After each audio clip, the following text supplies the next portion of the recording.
हमें भी बेटा जैसा दामाद चाहिए। कुछ रह गया हो तो देख लो, बाजार तक जा रहा हूँ, लेता आऊँगा।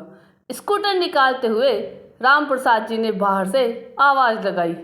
आज सुबह से बाजार का उनका ये तीसरा चक्कर था। पकवानों की खुशबू बाहर तक फैली हुई थी। उनकी पत्नी रमा जी भी सुबह से तैयारी में लगी थी। और क्यों ना होता, आज उनकी बड़ी बिटिया सोमिया को देखने लड़के वाले जो आ रहे थे। राम प्रताप जी की दो बेटियां हैं। बड़ी बिटिया के लिए उनके मित्र ने ही लड़का बता दिया है। राम प्रताप जी की परिस्थिति किसी से छिपी नहीं है। छोटी सी नौकरी में पहले दो बहनों की शादी की। पिताजी अल्पायु में ही गुजर गए थे, परंतु उन्होंने घर की जिम्मेदारियां उठाने में कोई कसर ना छोड़ी। बहनों के ब्याह से निर्वत हुए तो बेटियों को जी भर कर पढ़ाया। सौम्या पोस्ट ग्रेजुएट होने के बाद नेट की तैयारी भी कर रही थी और पास के एक स्कूल में पढ़ाती भी थी। रमा जी ने पूरे प्यार और लगन से परवरिश की दोनों बेटियों की। खूब समय दिया पढ़ने के लिए। बेटियों को लगभग घर के काम से मुक्त ही रखा।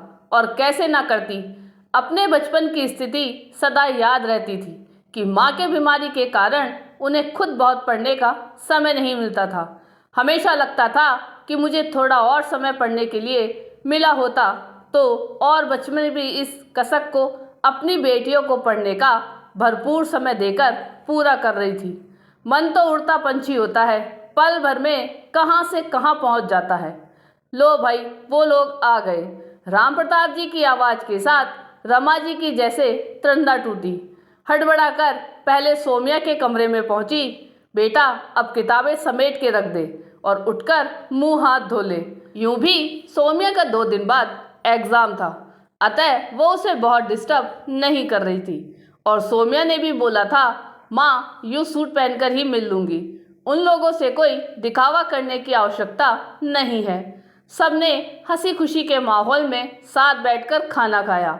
लड़के की माँ ने जब हंसते हुए पूछा, सभी चीज़ें बहुत अच्छी बनी हैं, क्या सौम्या भी इतना अच्छा खाना बना लेती है? नहीं बहन जी, अभी पढ़ ही रही है तो खाना बनाने में हाथ बहुत सेट नहीं है। और मैंने भी पढ़ाई को ही पहली प्राथमिकता पर रखा, लेकिन धीरे धीरे आता जाएगा। आखिर मैं भी अपनी शादी के समय इतनी परफेक्ट कहाँ थी। उनकी साफ गोई लड़के की माँ को पसंद आ रही थी। आखिर उनके भी 2 ही बेटे थे। घर में बिटिया की कमी को वो बहुत अच्छी तरह महसूस करती थी। सौम्या बहुत सलीके और गरिमा से सबसे बात कर रही थी। पूरा घर दोनों बेटियों द्वारा जीते गए मेडलों टॉफियों से सजा था।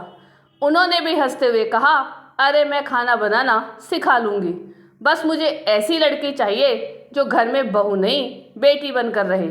लड़की की समझदारी और व्यवहार सबसे महत्वपूर्ण है, बाकी चीज़ों का मेरे लिए कुछ खास महत्व नहीं है। आखिर लड़की ऐसी हो जो हमारे बुढ़ापे का सहारा बने। मेरे कोई बेटी नहीं है, मेरा सुख दुख समझे। अचानक रमा जी उठ खड़ी हुई और बोली, मैं भी बड़ी विनम्रता से आपसे कुछ कहना चाहती हूँ। मेरे 2 बेटियाँ हैं, अतः मैं भी ऐसा लड़का चाहती हूँ जिसका व्यवहार हम सबसे समझदारी पूर्ण हो। बाकी चीज़ों का मेरे लिए कोई खास महत्व नहीं, बस लड़का ऐसा हो जो हमारे बुढ़ापे का सहारा बने। आखिर मेरा कोई बेटा नहीं है ना, तो हम लोगों का सुख दुख समझे। मुझे भी दामाद के रूप में बेटा ही चाहिए। राम प्रताप जी रमा के इस अप्रत्याशित व्यवहार से हतप्रस्त थे। इतना अच्छा रिश्ता कहीं बात न बिगड़ जाए, फिर ये सब बातें तो जिंदगी में आगे देखी जाएंगी। अगर सौम्या और उसकी छोटी बहन दोनों गर्व से आंखों में आंसू लिए अपनी माँ की ओर देख रहे थे। हमेशा दादी पापा सबके सामने चुप रहने वाली माँ इतनी हिम्मत कहाँ से आई? कमरे में एक अजीब सा सन्नाटा छा गया और लड़के की माँ ने हंसते हुए सन्नाटा तोड़ा। बिल्कुल बहन जी, अपनी बेटियों को इतना सुयोग्य बनाने के बाद ऐसी अपेक्षा रखना आपका हक बनता है। अब तो दोनों ही बच्चों पर दोनों ही घर का अधिकार है और दोनों माता पिता दोनों की जिम्मेदारी है। उन्होंने हंसते हुए लड्डू सौम्या की माँ को खिलाते हुए कहा, आपकी साफगोई और सच्चाई मुझे पसंद आई। दोनों बच्चों ने भी एक दूसरे को पसंद कर लिया है। अब तो बस रिश्ता पक्का।